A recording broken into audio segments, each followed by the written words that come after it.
Bonjour à tous et bienvenue sur la chaîne YouTube Monitorant, outil de suivi quotidien de position. Sur la vidéo du jour, on va parler de la position pixel, fonctionnalité disponible sur l'interface Monitorang.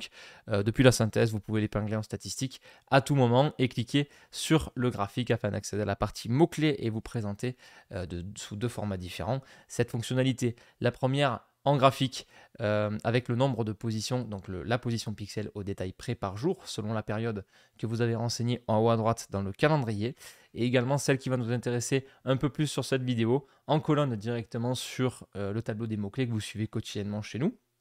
Qu'est-ce qu'une position pixel? C'est tout simplement la position que vous allez avoir par rapport au haut de l'écran, juste ici, là où j'ai ma souris actuellement.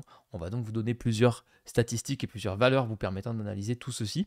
La première étant votre position pixel aujourd'hui, suivie d'une petite variante, donc une variation de position entre le premier et le dernier jour de période, donc qu'elle soit négative ou positive, on vous l'affiche et on vous affiche lors du passage de la souris sur cette fameuse statistique, le premier et le dernier jour de période avec votre position pixel juste à côté.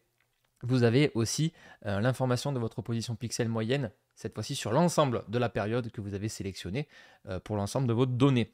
Vous avez cette statistique disponible à la fois pour ordinateur et pour mobile, sachant que ce n'est pas la même position pixel selon le support, ce qui peut aider du coup pour votre analyse. Le but étant d'avoir la plus petite position pixel possible pour arriver en haut de la page tout simplement. Plus vous avez une position pixel qui est basse, plus votre position est haut sur la SERP. D'ailleurs, on a rajouté une petite fonctionnalité supplémentaire dans les colonnes que je vous conseille de mettre avec votre analyse de la position pixel qui s'appelle Pixel Bloc Naturel. Je vais cliquer sur cette colonne et la déplacer juste ici afin de vous montrer la valeur qui va être très importante pour, à titre de comparaison avec votre position pixel actuelle. Ce sera celle-ci. C'est tout simplement la position pixel du premier résultat naturel disponible sur la SERP de votre mot-clé.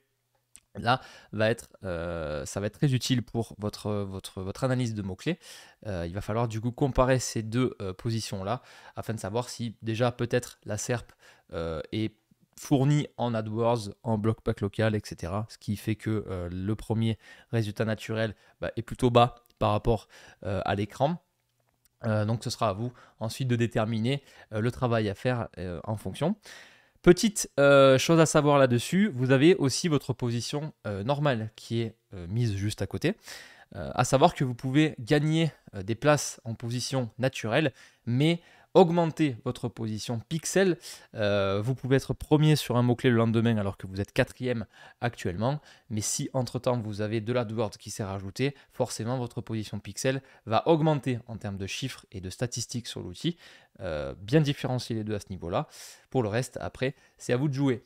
Voilà pour les informations concernant la position pixel. Et j'espère en tout cas que ça vous aura été utile. Je vous remercie d'avoir regardé cette vidéo. Quant à moi, je vous dis bonne journée ou bonne soirée et à très bientôt pour de nouvelles vidéos sur la chaîne YouTube Monitorang. Salut tout le monde.